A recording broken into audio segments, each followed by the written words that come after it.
In the depths of Conan's eastern swamps you'll find plenty of abandoned ruins, overgrown and forgotten. They seem unsalvageable, destined to become little more than rubble and dust, but what if we can save them and turn them into something new? Today we're going to be doing just that and restoring this specific ruin. You'll find it right here in map square N5, south of the Black Garden. So, let's start restoring. Firstly, on the exterior, the windows. I want to keep these intact, so we're going to place fence foundations inside the window slots and use storm glass windows to keep them visible, but also protect the interior from any unwanted visitors. The interior floor is pretty damaged, but I do want to keep as much of it as possible. We'll cover the damaged centre square with dungeon foundations and build up a platform around the edges to go over the ground showing beneath the floor and cover most of the more unsightly elements. On the left side, we'll cover the two intact windows with storm glass windows atop the foundations. On the right side, the issue is slightly more involved as we have two sizable holes to fill. For the smaller one, we'll simply block it off with dungeon walls, but for the larger one, we'll have to bring some foundations down and build the walls onto them, and then match the foundations on the opposite side of the build to keep things looking symmetrical. This will also come in handy with doing the ceilings later on. Next, we've got two holes in the roof, and we're going to use a similar solution for both. On the right, I built up a stack of foundations and covered the bottom of the gap, then added stepped down fence foundations on the exterior, and then removed the interior foundations.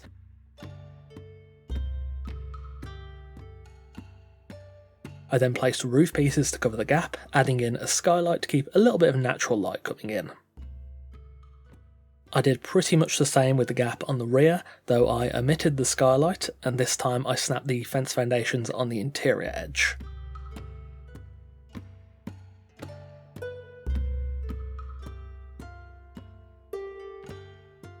Now for this main room, we're going to start by splitting it into two floors.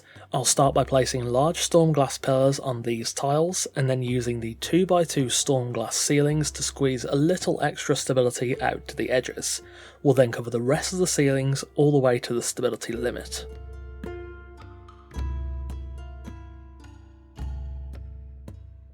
At the rear, we'll build another set of pillars with the 2x2 ceilings to stretch out the stability even more and close off the majority of the first floor. In the back corners, we'll add a pillar to support the final tile above that doesn't have enough stability, then a simple Y-shaped staircase at the rear. If you're following along, you could enclose the entire back wall, but I really want to keep the ruin aesthetic at the rear, so mine is left open to preserve that original structure. On the front corners, I built pillars again to support the ceilings, allowing me to fully close off the ground floor gaps on the right hand side.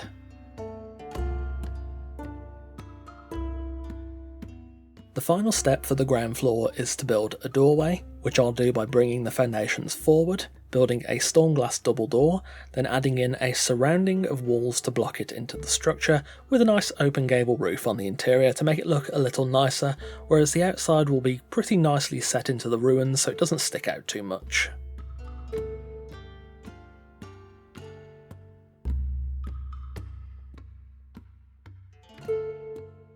Now, to cover that gaping hole on the first floor, we'll firstly come beneath the ceilings and slip an extra pillar into the ruins to give the ceiling above extra stability. We'll then make a big square of walls on the first floor to blend into the ruins, like so.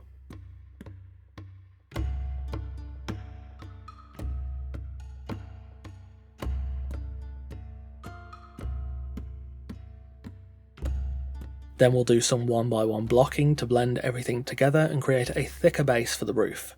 This also lets me add ceilings and hang walls from them to place walls where I otherwise couldn't.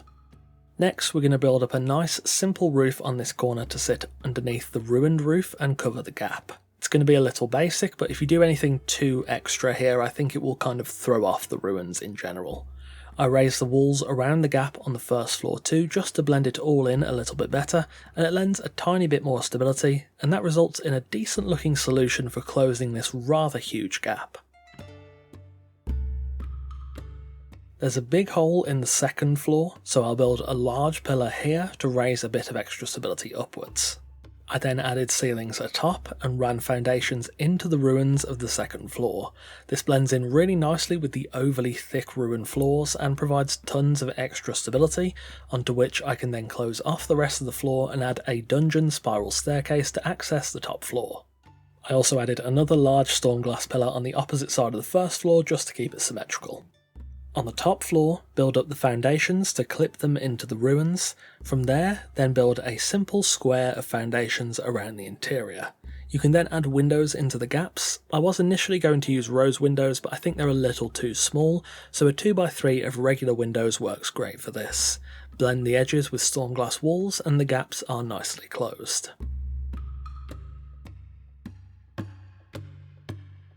To seal up this last gap, use alcove walls to merge into the ruins, and then a stack of foundations on the corner and top to bulk it out a little and run it into the ruins and sort of shape match the other side.